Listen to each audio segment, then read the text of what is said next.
What is it, where you've stock you've death, or where you've stock you've loss? I've just been writing down all the new times we've got for the tractor challenge. Got a wee party of cows following me this morning. Morning, Holly. What a bee. Big breakdown. It's the drill working there. Had a bad morning. So, cow with a bad leg. Had to get her put down basically. The bottom of her leg had kind of lost a bit of blood supply, had got a bit weak. She seemed to be putting on weight again. She didn't lose much condition. She was putting weight on the front foot. She was getting going again, and then came down this morning. She wasn't able to get up. She'd managed to actually break her foot. Bit of a gutting one, but that's what happens sometimes. And she's a good cow. She was in calf as well. Ugh, makes you sick. Anyway, nothing we can do about it now. What is it, where you've stock you've death, or where you've stock you've loss? Anyway, this is all just going to be tied into tomorrow's video, because there's not actually much stuff to video this morning. I didn't want to video dead cow for obvious reasons. Porker's fed up. Percy's fed up. Just need to get the dog. Come on. Here. Morning, beasts. Hello. There we go, wiring. Get your breakfast. They'll be coming out of here not too long, because they need to get tested for yonis on the 23rd of February. And then there'll be sheep going in here, the ones that are to lamb.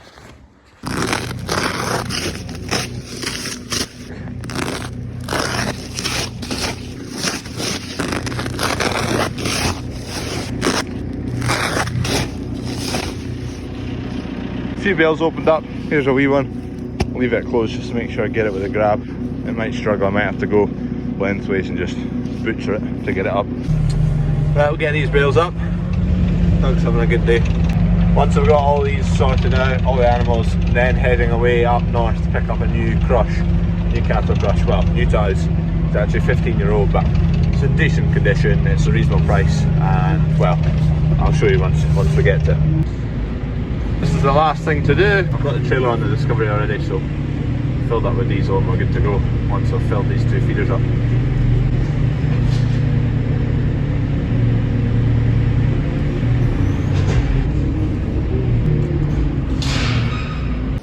Coos are back on the sprouts. Yeah, bandit, Jesus. Landed over there, you go. Come on, beast. Have a go again. Get away from you. What? There you go. Bunch of sprouts. There you go, beast. Oh, you've done well there. It's a total war. Scrapping over sprouts. They've all got their own sprout tree. This one's finished the sprouts, but it's onto the stem.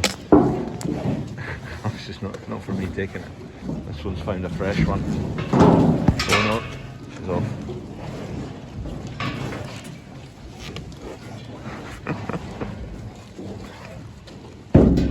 Trailer's ready to go. I'm ready to go, so we're off. Be about 2.5 hours, two and a half to get up north to where I'm getting the crush, and then we look around it, make sure everything's fine. We agreed a price on it.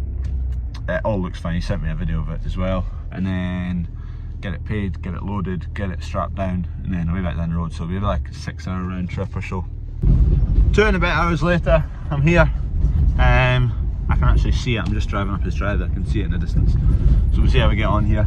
I'll see if he'll let us see it. He's got a new kind of squeeze crush. It'll be interesting. I'll ask if I can have a wee look around that just for future, and thinking, looking forward, and this crush will do us for a few years just until we figure things out, and maybe in the future we'll upgrade again, but this will be a big upgrade on what we've got at the moment. Here it is. So it's auto shut off. It's got a wee bit of crack here and there, but that's no bother. I'll get that welded up, and it's not bad. It's still working. He's had a go at welding it, and it's not bad. There's a handle broken here which is swapped to that side, which is fine. Wooden blocks need replaced for the feet. blocks. It's got sling for bringing feet up at the front, and another sling for doing the front feet, the back feet, sorry, there, and the front feet here. So it's got, and that piece folds over here if you want to hold the head up. I'll go through it more when I get home, but everything looks in good nick, well, reasonable nick. Floor on it's fine. Don't know whether it's been replaced or whether it's just still, it's worn the checkerboard out a bit, but there's no holes or anything.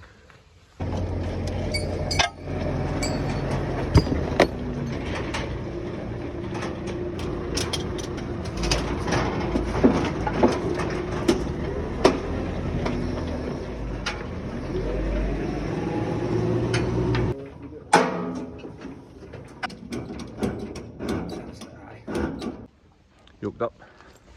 We're done. Way home. Another 2.5 home. Well, I'll change my boots, put trainers on. And we're off. Now get this unloaded, figure out where we're going to put it.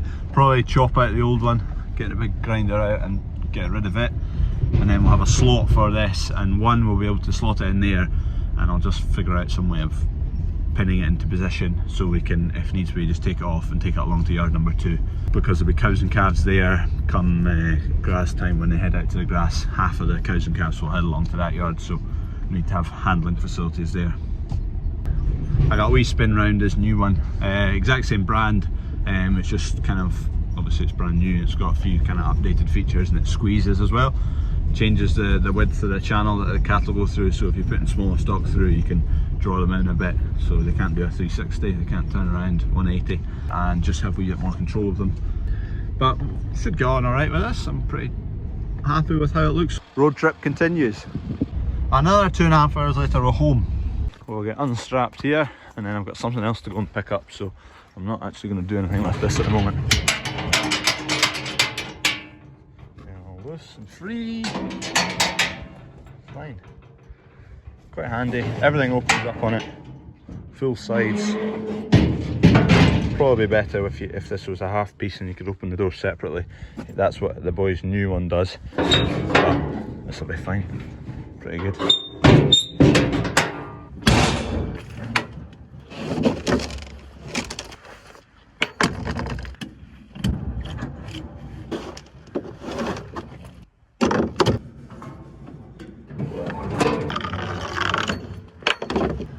Right, get this off of the forklift. I'll not put it down where it's going yet. Probably could do with going round it and just looking over things it could do. There's a couple of bits maybe that need welded, new wooden blocks here, and a couple of other bits just before it gets put in position, otherwise they'll never get done. Also need to chop out the old one, but so I'll just take it off of the forklift, and I need to go and pick something else up, a creep feeder which I've bought. So I need to go get that before I do anything with this.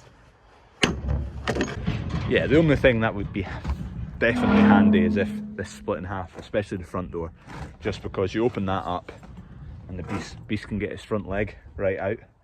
So if you had a top door or half of this that opened, you could easily just put that.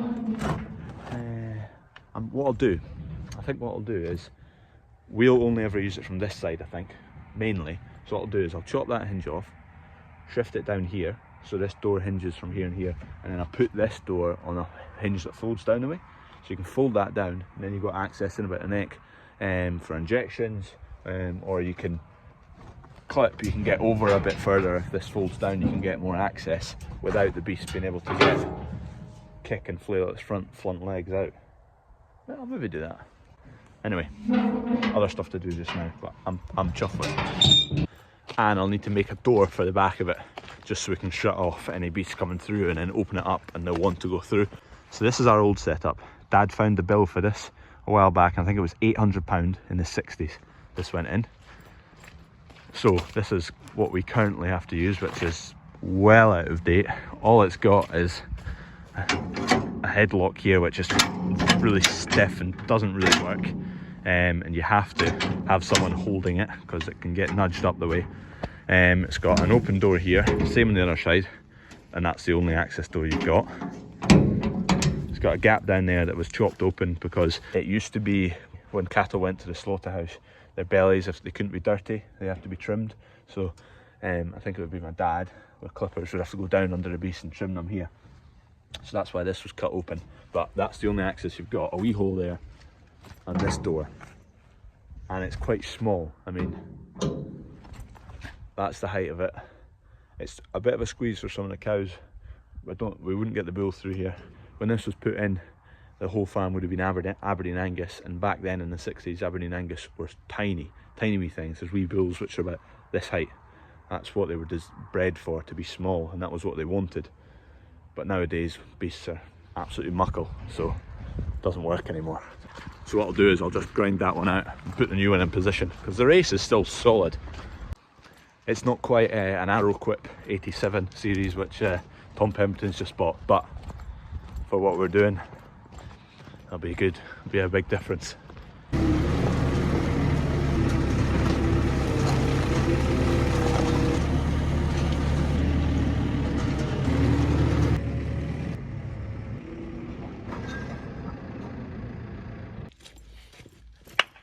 Creek feeder now. Bit of a road trip today. We're now heading off again to pick up this creek feeder, but it's only half an hour away, so an hour round trip. Here it is. So it's identical to the last one. It's a wee bit older, showing a wee bit of rust, but it's only been used for one season. It's probably 3-year-old, but used for one season. It's identical to the last one. It was a few £100 cheaper, so it's worthwhile. Ah, that's fine. That'll do the job. It's identical. You adjust the ease. You can lift the bars depending on what you're wanting to get in and out of here. And then feed hoppers at the back, drops down. Calves can get in there and start eating.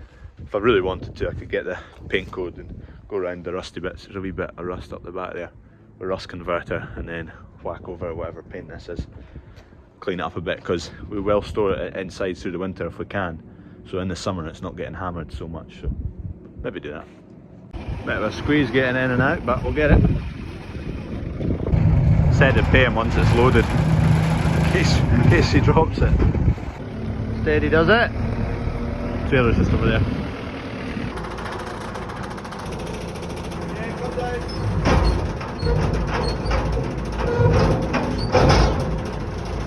Right, we're just away now.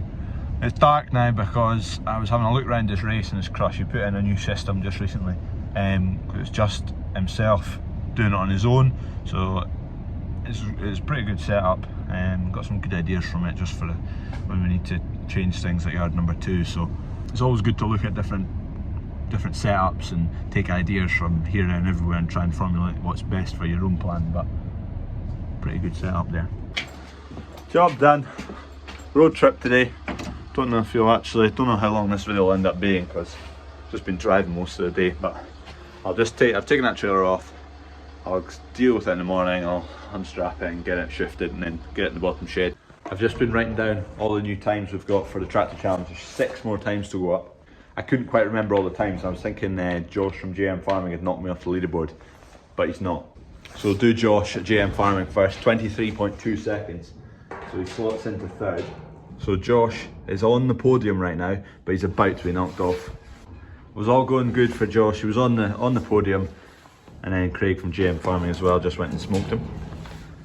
So he's down to 4th. Next up, we have John. Is that Bowman or Bowman? Is that his nickname or his second name? I don't know. 23.8. Just about beating Josh. Josh has pipped him. And then next up from GM Farming is the clutch killer Phil. Go and watch that video and you'll see why I've said that. And he's coming at 25.41. So just in there. Just dropping Cowley Hill well down a spot. So that's all the times of GM Farming. 1, 2, 3, 4. They all slotted in there. We've got 2 more times that drop us all down a peg, apart from Farm Life Hillbrooks. So KTO Farms went and did the challenge, got his dad to do it in a time of 16.78 seconds, so slots in at 2nd. But then the man himself, Reid, I think you pronounce it as, Reid, R-H-Y-D, Welsh name I think, and he smoked a lot of us, 16.55, other than Farm Life Hillbrook, still sitting at the top with 16.2. No one's managed to pip that yet. Anyway, that's it. Crawford Straptor Challenge. There's quite a lot of times on there now. There they all are. See where you are. Anyway, again, anyone you watch that you want to do the challenge, just get them to do it, comment below and challenge them. Or if you want to do the challenge yourself, remember to challenge other people. Try and smoke the top time, 16.2. If you search Crawford's Tractor Challenge and search the video I put out, there's the rules on it. We've just about enough times to get a dad's leaderboard. Need to get my own dad to do it. One there. Where else we got? Nick's dad did it. Where's he? Nick's dad. Oh, and Dan and Harvey's dad did it as well. So we've got a wee dad's leaderboard as well. So that's like the very experienced board, and this is the young guns board. Unfortunately, I've now been knocked down into 4th. I'm off the podium spots. We've got some seriously quick times and really close times. There's only, what is that, 0.58 seconds between the top 3 times.